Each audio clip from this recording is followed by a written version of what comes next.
Hello बच्चों, चलिए प्रश्न को देखते हैं। कह रहा है कि एक आयत जिसकी एक भुजा 4 सेंटीमीटर है, 2.5 सेंटीमीटर त्रिज्या के वृत्त में बनाया गया है, तो आयत का क्षेत्रफल ज्ञात कीजिए।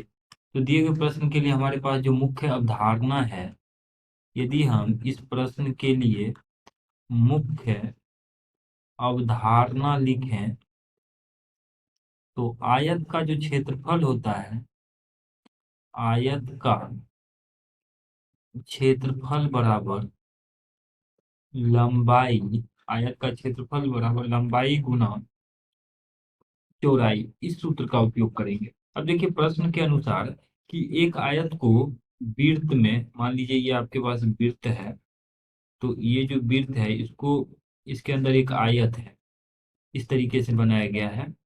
तो इसके अंदर यदि हम इस आयत को बना दें जिसका एक भुजा जो है 4 सेंटीमीटर दिया गया है, तो ये आपके पास आयत रहा।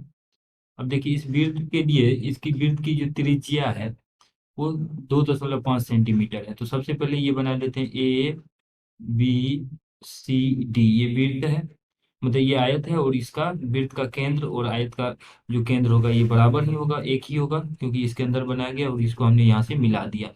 अब देखिए चूंकि वृत्त की त्रिज्या अर्थात तो ओ बी बराबर दिया गया है 2.5 सेंटीमीटर, तो यहाँ से बी डी जो विकर्ण होगा, बी डी जो कि विकर्ण, या यूं कहें कि इस वृत्त का जो त्रिज्या का 2 गुना अगर हम लेंगे तो वो बी डी बन जाएगा, जो कि व्यास कहलाता है। तो वृत्त का जो व्यास है बी डी, वो आ जाएगा 2 गुना 2.5 अर्थात 5 सेंटीमीटर।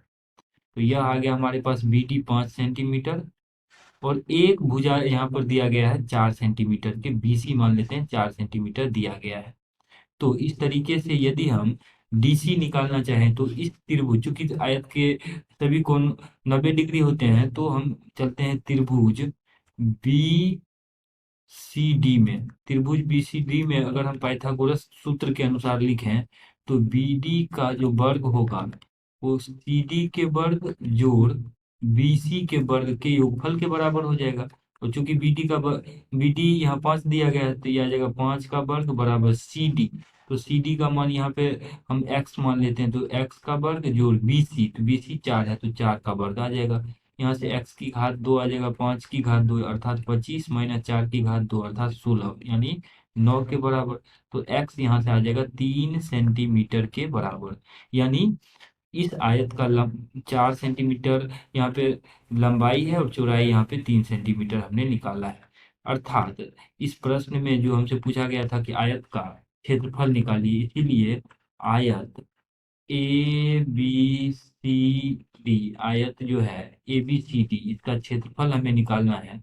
इसलिए आयत ए बी सी डी का क्षेत्रफल बराबर लंबाई गुने चौड़ाई, तो ये आ जाएगा 4 गुना 3 सेंटीमीटर की घात 2 अर्थात इसका मान आ जाएगा 12 सेंटीमीटर वर्ग, यानी 12 वर्ग सेंटीमीटर आयत का क्षेत्रफल आया है। और यही दिए गए प्रश्न में हमें बताना था। आशा करते हैं कि इस प्रश्न का हल आपको समझ में आया होगा। धन्यवाद।